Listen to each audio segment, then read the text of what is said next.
Renoven, el mayor fabricante de ventanas de aluminio y PVC, presenta Renoven Hogar. Una nueva división dedicada a la venta e instalación de todo tipo de soluciones para interior y exterior. Cortinas decorativas, toldos, pérgolas bioclimáticas, suelos técnicos, cortinas de vidrio, domótica. Renoven, soluciones para todo tipo de necesidades.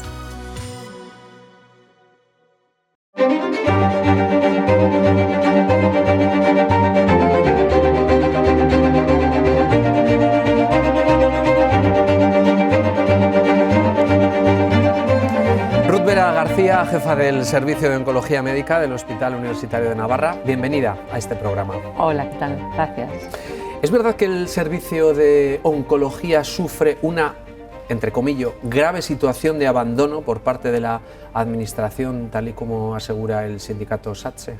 Bueno, yo no diría que estamos en una situación de abandono, me parece un término un poco excesivo, pero antes de entrar, y yo creo que podemos hablarlo y luego ya hablar de cáncer, que yo creo que es lo importante hoy, yo quería hacer algunos matices, ¿no? Por una parte, estamos viviendo un aumento de la incidencia de cáncer. Estamos viendo ese aumento en Navarra, en España y también en Europa, ¿no? En todos los países. Vivimos esto sale muchas veces en la prensa, en el día a día. Estamos viviendo también un aumento de lo que llamamos la prevalencia, y es pacientes que se curan, pacientes que han pasado un cáncer, pero con los tratamientos que tenemos ahora viven más tiempo. De hecho, Europa por primera vez ha hecho un plan europeo contra una enfermedad, contra el cáncer, que esto es la primera vez que ocurre. Normalmente no entran planes europeos con una enfermedad. ¿Por qué? Porque es una enfermedad que va a ser la primera causa de muerte en muchos países, tanto en hombres como en mujeres, y además supone un problema sociosanitario por la cantidad de pacientes que van a vivir con cáncer, que han tenido cáncer, que están en tratamiento con cáncer. Y esto tensiona a los primeros, a los médicos, ¿no? Porque tenemos más pacientes nuevos cada año y más pacientes en tratamiento cada año, ¿no? Decir que yo soy oncólogo médico, o sea, soy médico, soy la jefe de servicio, un servicio médico, y esto es un problema que yo dejaría un poco adscrito a una reivindicación laboral de un colectivo de hospitalización en la planta del hospital, ¿no? Lo que pasa es que esto al final también afecta un poco a todo esto. Ellos, concretamente, ellos y ellas dicen que está al borde del colapso por falta precisamente de trabajadoras, ¿no?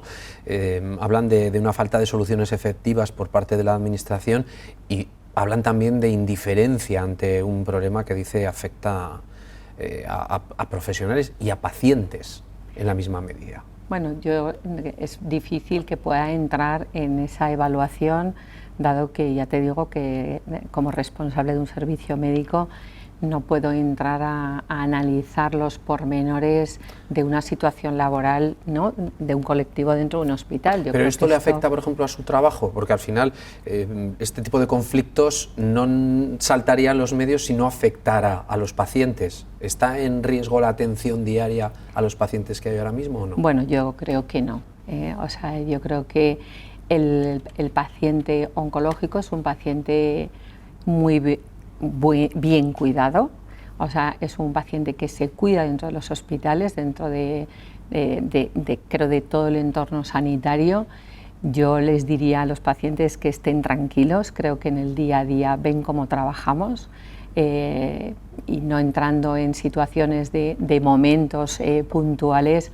Yo creo que no deberíamos de alarmar a la población y creo que hay muy buenos profesionales, tanto a nivel médico como de enfermería, auxiliares, administrativos, gente que trabaja día a día de forma muy intensa con un tipo de paciente muy especial, ¿no? Y creo que no deberemos tampoco generar ninguna alarma. O sea, el hecho de que sean 42 pacientes asignados únicamente a 4 enfermeras, ¿eso es así, como aseguran ellos? Creo que es que entramos en unos datos que creo que los titulares y las noticias en un periódico no tienen por qué darse siempre, no creo que no es el entorno adecuado para ver los ratios que hay. Son 42 camas en la planta de hospitalización, es una planta de hospitalización del hospital en la que hay pacientes de endocrino, hay pacientes de oncología médica, hay pacientes de oncología radioterápica.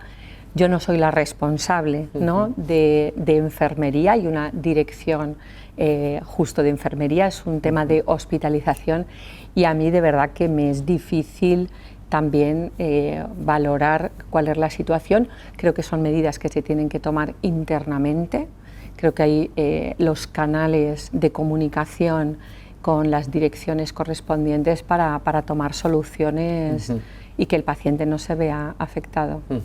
Muy bien, Ruth Vera, vamos a hablar de la enfermedad. ¿Qué es el cáncer? Porque oímos hablar del cáncer, pero realmente, ¿qué es el cáncer? ¿Por qué le afecta a unas personas sí y a otras no? Pues el cáncer, bueno, me gusta esta pregunta porque muy pocas veces la hacen por primera vez cuando empiezas a hablar de cáncer, ¿no? Y creo que es lo más importante, porque a veces el paciente te pregunta, ¿pero qué es esto? Realmente son células de nuestro organismo que se dividen como cualquier otra célula y que en un momento dado sufren una alteración. Nuestro sistema, nuestro organismo tiene la capacidad de, cuando detecta una alteración, destruirla para que no se siga dividiendo y no se siga haciendo ese tumor. Pero hay ocasiones en que esto no se salva, como si dijéramos, y esa célula con esa alteración sigue dividiéndose y hace pues ese volumen de tumor y adquiere unas características muy características, ¿no? Y es que tiene la capacidad, por ejemplo, de pasar a atravesar un vaso sanguíneo y por el torrente sanguíneo depositarse en otro órgano. Esto no ocurre con ninguna otra célula del organismo. ¿Y eso es lo peor que nos puede pasar? Porque hacen esa capacidad de hacer metástasis. Si solo estuviera posiblemente localizado en un punto el tumor, como ocurre en estadios muy precoces, pues el tumor se puede tratar con cirugía o con técnicas, por ejemplo, de radioterapia locales, pero el problema es cuando tienen la capacidad de pasar, ¿no?, a sangre e ir a hacer metástasis, que es la situación más complicada del cáncer. La Organización Mundial de la Salud estima en torno a que 1 de cada 2 hombres y 1 de cada 3 mujeres va a sufrir algún tipo de cáncer a lo largo de la vida. Tenemos muchos boletos y muchas papeletas de que nos pase esto, pero ¿está relacionado con algunos hábitos de vida? ¿Hay factores de riesgo concretos? Tenemos muchas papeletas, pero yo creo que aquí hay que poner un matiz, porque si no, la verdad que los datos así en frío pues dan un poco de miedo, ¿no? Y es a lo largo de la vida. O sea, el cáncer es una enfermedad que va asociada al envejecimiento, con lo cual si tú llegas a los 90 años, quizá tengas esa probabilidad de tener el cáncer, porque va aumentando con la edad, ¿vale? Con lo cual no es la misma probabilidad la que tienes a los 50, a los 40, a los 70, 80 o 90, con lo cual yo creo que eso también es importante. Como he comentado, son un día una célula empieza a alterarse, ¿no?, como hemos hablado al principio. ¿Por qué empieza? ¿Por qué hace ese clic? Ese clic viene por algo, no es casualidad. Y ese clic lo provoca, pues por ejemplo lo puede provocar el tabaco, entonces todos los tumores que van relacionados al tabaco, lo puede provocar el sol, esos rayos ultravioletas en la piel, que pueden, ese daño constante que no somos conscientes, pero que un día hace que esa célula haga ese clic otra vez. O sea, el alcohol, los virus también, por ejemplo, pues las hepatitis o el virus del papiloma humano en los tumores, ¿no?, de cervix. Bueno, hay muchos clics que si los evitáramos disminuiríamos de forma importante este número, ¿no?, esta incidencia de cáncer. ¿Y la alimentación puede desembocar también en algún desencadenante de estas características? La alimentación también es otro de los factores de riesgo que se ha visto, por ejemplo, el consumo excesivo, ¿no?, de carne roja, de alimentos procesados, porque cuando la gente no puede comer carne roja, obviamente sí que se puede comer carne roja, es cuando pasas una cantidad o un número de veces, o esa carne procesada, las grasas, la obesidad, por ejemplo, incluso el sedentarismo, ¿no? Esto también puede hacer clic en ciertas células, por ejemplo, en cáncer de colon, ¿no? Que está asociado con el consumo excesivo de carne roja, de alimentos procesados, y pueden hacer que ¿no? Pues, los metabolitos que van provocando en nuestra digestión y ese contacto pues, con las paredes, por ejemplo, del intestino, puedan poco a poco ir haciendo ese daño y aumentar el riesgo del cáncer. ¿Qué cáncer es el que más preocupa ahora mismo a los investigadores, a los médicos, a los oncólogos, oncólogas? Yo creo que nos preocupan todos. Yo diría que como oncóloga, yo llevo tumores digestivos, y como oncóloga donde más limitaciones veo que tenemos es en el cáncer de páncreas. Si yo tuviera que elegir uno, sería este. ¿Por qué? El diagnóstico precoz no es posible, no hay ningún método, ¿no? de screening como pasa con el cáncer de colon, por ejemplo. Cuando se detecta ya estamos, la mayoría de las ocasiones es tarde, porque el paciente ya tiene síntomas, y por la localización anatómica donde está, pues muchas veces ya tiene afectación vascular, de nervios, y es muy difícil quitarlo.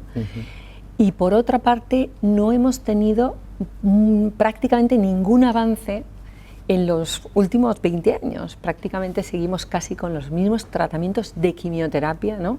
Porque hablamos de anticuerpos, hablamos de inmunoterapia en muchos tumores que luego podemos comentar. Sin embargo, el cáncer páncreas, la inmunoterapia de momento no es efectiva, no tenemos tampoco anticuerpos contra alteraciones dirigidas, y seguimos con quimioterapia, y luego muchos casos en estadios muy precoces tampoco nos aseguran la curación, ¿no? Con lo cual es un gran reto en investigación el cáncer de páncreas. ¿Es uno de los que mayor tasa de mortalidad tiene? Sí. El de páncreas. Sí. ¿Cuál es la esperanza de vida que tiene ahora mismo el cáncer de mama? Pues como en todos los tumores depende mucho del estadio, o sea, es muy importante, y de hecho una de las cosas más importantes en el cáncer y que además no tiene impacto en la supervivencia es la detección precoz. Bueno, lo primero es no tenerlo, o sea, modificar nuestro estilo de vida, hábitos de vida, detección temprana, esto es lo primero, y lo segundo es detectarlo lo más precoz posible, porque un tumor de un cáncer de mama pequeño, que se diagnostica en una mamografía de screening que todavía no ha dado ningún síntoma, y que solo requiere pues, cirugía o radioterapia, puede tener un 90% de curación a los 5 años, ¿no? Pues nada que ver a una paciente que a lo mejor ya debuta con enfermedad mucho más avanzada. Y la incidencia, usted citaba ahora del cáncer de colon, hay que seguir insistiendo, hay que seguir sensibilizando, hay que preocuparse si dentro de la familia hay algún caso.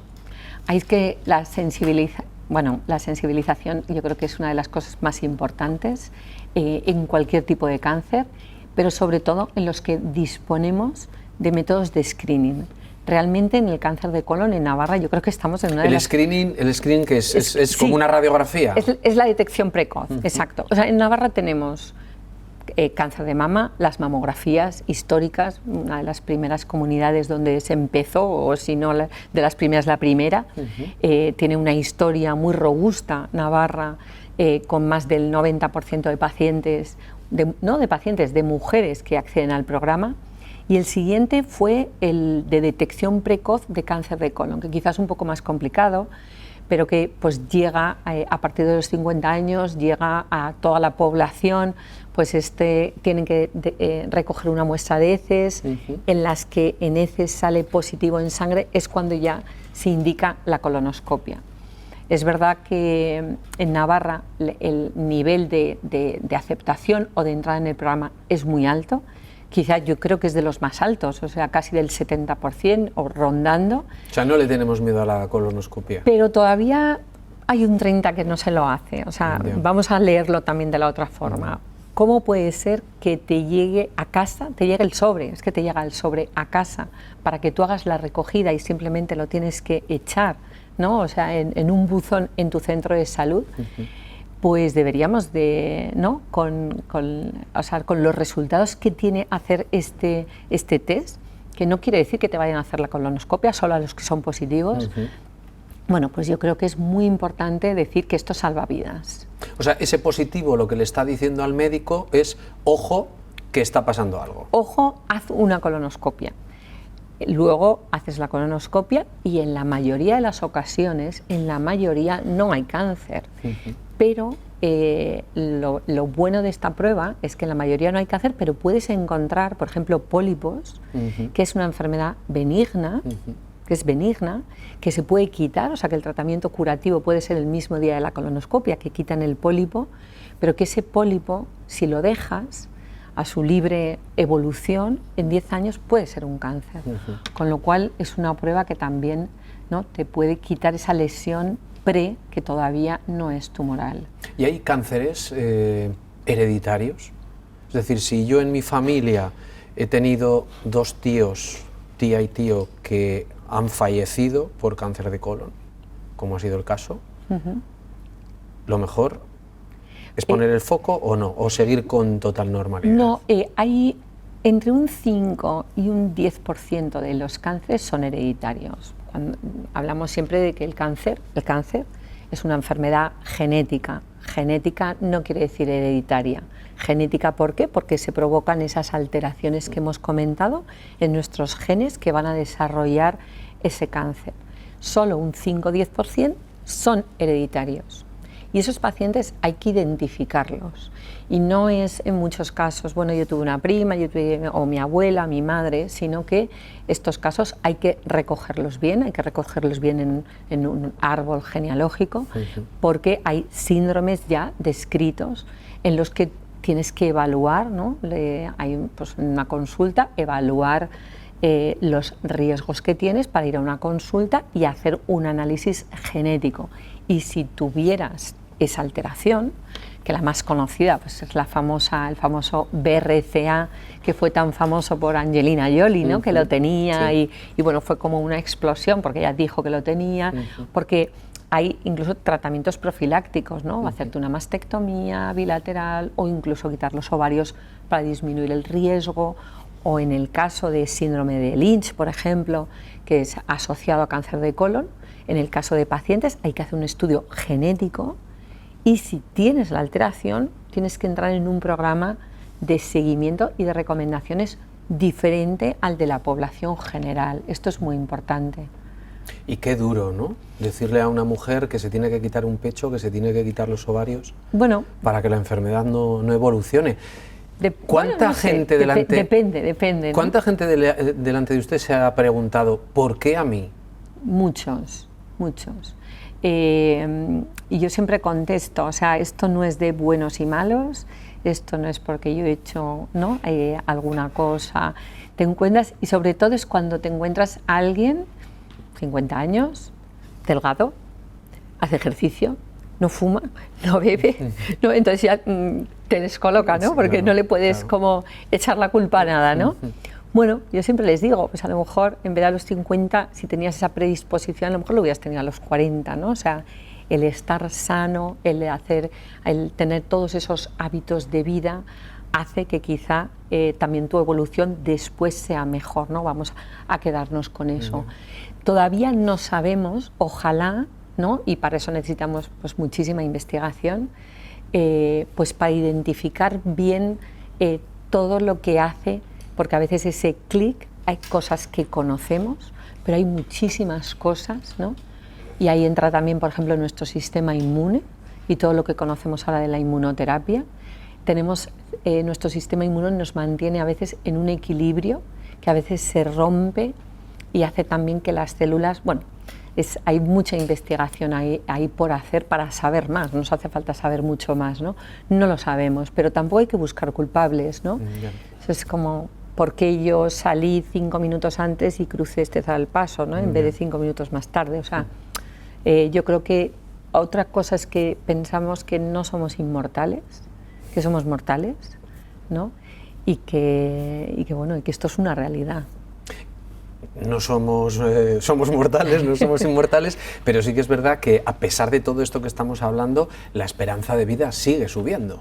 Es muchísimo, o sea, y en oncología los avances en los últimos, voy a decir 25 años, que son los años que llevo yo viviendo aquí en Pamplona, por poner, bueno, pues cuando yo vine es que prácticamente habían 4 fármacos, ¿no? Para los pacientes, y en este momento tenemos pacientes, tratamientos con inmunoterapia, por ejemplo, que han sido una revolución. Hay pacientes que hace unos años no podían vivir más de 6-12 meses y ahora los tenemos sin enfermedad, en remisión completa durante mucho tiempo, ¿no? Bueno, yo creo que estamos viviendo unos años con muchísima incorporación de nuevos tratamientos, estrategias, técnicas, de todo, no solo de fármacos, sino de muchísimas cosas, ¿no? Ruth, estamos hablando de que la evolución del cáncer está relacionada también con el envejecimiento, pero vemos también muchos casos de cáncer que afectan a niños y niñas. También yo realmente no soy oncóloga pediátrica, yo me dedico a adultos, con lo cual es un ámbito que tampoco me veo preparada como para comentar, pero sí que me veo preparada para comentar otro ámbito, que es el de la población joven, adulta joven, que es la que se considera menor de 50 años, ¿no? Y es otro rango de población en el que se está estudiando, porque se está viendo en algunos tumores que hay un aumento, está habiendo un aumento de incidencia. Esto lo hemos visto en Estados Unidos, se está estudiando también en otros países europeos, y nosotros, por ejemplo, pues aquí en Navarra también tenemos un estudio con otras comunidades autónomas limítrofes, como Rioja, País Vasco y Aragón, para identificar por qué, porque no sabemos si va relacionado con la dieta, el estilo de vida, alguna alteración genética diferente, y de hecho estamos pues haciendo este estudio en menores de 50 años. ¿Verá nuestra generación la cura del cáncer? Yo creo que no, yo creo que no, por una cosa, porque está asociada al envejecimiento y es, voy a decir, ley de vida. Nos vamos a morir, o sea, nos vamos a morir. Hay un estudio ya antiguo que en autopsias de varones mayores de 85 años, pues prácticamente todos tenían cáncer de próstata, aunque ni lo supieran, ¿no? O otro tipo de cánceres, estudios que se hacen en autopsia. No sabemos todavía suficiente, o sea, lo que es importante yo creo que es detectarlo, porque si tú lo detectas como una enfermedad precoz, es como otra enfermedad. Y por otra parte, tratamientos que te hagan que tú puedas vivir con esa enfermedad, porque los diabéticos viven con esa enfermedad, un paciente que ha tenido un infarto vive con esa enfermedad, o sea, son enfermedades que vamos a tener ahí, tenemos unas alteraciones genéticas también por nuestra innatas o debido a nuestros estilos de vida, y creo que también interesante podrá ser vivir, ¿no?, con esta enfermedad como una enfermedad crónica. Hablábamos de que probablemente la primera pregunta es ¿por qué a mí? Pero la siguiente, o si no es la segunda, será la tercera o la cuarta, yo en mi caso también lo preguntaría, es ¿qué efectos secundarios va a tener este tratamiento? ¿A qué me enfrento a partir de ahora? ¿También la investigación ha avanzado en este aspecto? ¿Se están reduciendo los efectos secundarios? Es un tema también muy relevante, porque igual que buscamos efectos beneficiosos sobre el tumor y un beneficio pues en la supervivencia de ese paciente o en la curación, lo que se buscan también es fármacos con menos efectos secundarios, cuando hablamos de fármacos. Pero también nos centramos en cáncer y en fármacos, porque yo soy oncólogo, médico, pero realmente también, igual que en cirugía, ¿no?, pues cirugías mínimamente invasivas, cirugías con laparoscopias, con robot, en radioterapia, técnicas muy precisas, ¿no?, que lleguen al tumor pero que no toquen a los órganos de alrededor. O sea, hay muchísima investigación para minimizar los efectos secundarios de los fármacos, muchísima, ¿no?, porque lo primero que le importa al paciente es la supervivencia. ¿Cuánto voy a vivir yo? ¿Me voy a morir de esto o no? ¿Cuánto voy a vivir? Pero lo siguiente que quiere el paciente, aparte de cuánto voy a vivir, es cómo lo voy a vivir, ¿no? O sea, es calidad de vida. Y cuando tú tienes un paciente que no se va a curar, muchas veces él te lo pone también en la balanza. O sea, no me voy a curar, pero quiero tener calidad de vida, no quiero sufrir, quiero vivir bien, ¿no? Con lo cual, eso es un tema que nosotros también hablamos con el paciente y que cuando ponemos un tratamiento también lo tenemos muy en cuenta. ¿Veis necesario decirle al paciente que no tiene cura? Sí. ¿Esto cómo se gestiona? ¿Cómo se gestiona también la atención psicológica ante un shock de estas características? Es importantísimo decirle al paciente la verdad. Esto ha cambiado mucho. Vuelvo a hace 25 años, yo me acuerdo de entrar en una consulta y te venía un familiar o una nota, ¿no?, por debajo, no le diga nada, que no sabe, ni siquiera la palabra cáncer, ni siquiera la palabra quimio. Esto ha desaparecido, por suerte, ¿no? Es muy importante, nosotros yo creo que también nos formamos para comunicar. Tiene mucho impacto la primera visita esta de oncología cuando tú le explicas al paciente y él tiene que confiar en ti, y cuando no se va a curar pues tienes que ser honesto desde el principio. O sea, yo creo que las cosas hay que saber decirlas y también prepararlas para decirlo, porque el paciente tiene que ser libre en la toma de sus decisiones. Me quiero tratar, no me quiero tratar, quiero asumir estos efectos, no quiero asumir, hay cosas que quiero hacer, hay cosas que quiero decir. No le puedes quitar esta libertad al paciente. El paciente hay que prepararlo y decirlo, y a la vez ofrecer una atención psicológica, a la vez, a la par que tú estás viendo a ese paciente, porque la necesitan. Muchos no quieren, dicen, uy, psicólogo, no, la necesitan. Es básico también para afrontar esa nueva situación. No sabes si vas a vivir 1 año, 2, 3 o 4 o 5, ¿no? Porque se puede vivir con la enfermedad mucho tiempo, pero tu vida en un día cambia. Puede ser que estés trabajando hoy y mañana te diagnostiquen de esto, ¿no? Con lo cual hay que afrontarlo, no solo el paciente, sino el entorno, ¿no? La familia es muy importante porque va a estar ahí con el paciente. ¿Es un buen sitio España para tratarse de un cáncer? Porque vemos en personas populares, en personas famosas, que con dinero, pues al final la gente viaja a otros países, que luego vemos que a veces funciona y a veces no. ¿Pero es un buen sitio? Sí, yo creo que en España el nivel de la atención oncológica es muy bueno. A nivel, por ejemplo, de investigación clínica, que son ensayos clínicos con nuevos fármacos o con nuevas indicaciones, España es uno de los países elegidos, ¿no?, para hacer este tipo de investigación. Es uno de los países elegidos en Europa, y es porque se hace buena atención oncológica, si no, esto no se podría hacer, con lo cual radicalmente sí. Diferencias bueno, pues esto es como todo, quizá en un centro privado en Estados Unidos tienes a lo mejor acceso a otro tipo de ensayos, esto puede ser, a un tipo de atención privada, que bueno, pues como todo en la vida, ¿no? O sea, pues en un centro privado puedes tener una atención diferente, ¿no? Pero lo que es la calidad de la atención, yo creo que claramente sí, yo me trataría aquí sin ningún problema, vamos. Si no tuviéramos seguridad social, si no pagáramos impuestos, ¿cuánto costaría un tratamiento de un cáncer como los que hemos estado hablando? ¿Cuánto tendríamos que pagar? ¿Cuánto le cuesta a la sanidad pública un tratamiento de estas características? Muchísimo, muchísimo quiere decir, y todo el tratamiento oncológico de un paciente. Yo creo que podría ser bueno que la población supiera de qué estamos hablando. Muchas veces en foros y en reuniones surge la cuestión de sostenibilidad. El dinero es finito, no es infinito, lo pagamos todos. Y tenemos que ser conscientes también de dónde lo estamos gastando, ¿eh?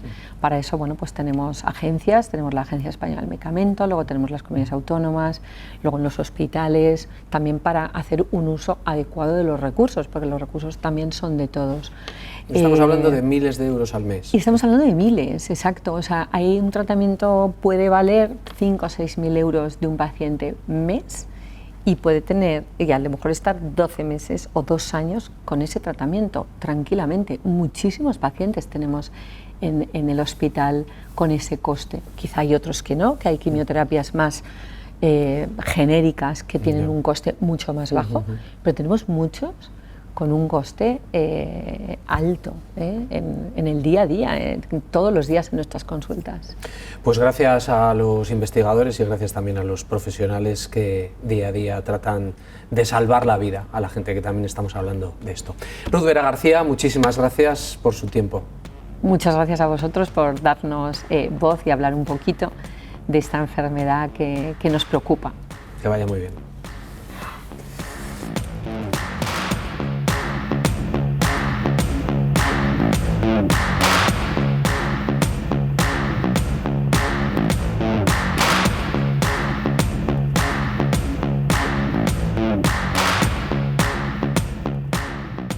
Renoven, el mayor fabricante de ventanas de aluminio y PVC, presenta Renoven Hogar, una nueva división dedicada a la venta e instalación de todo tipo de soluciones para interior y exterior.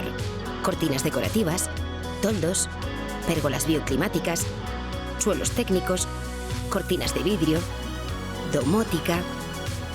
Renoven, soluciones para todo tipo de necesidades.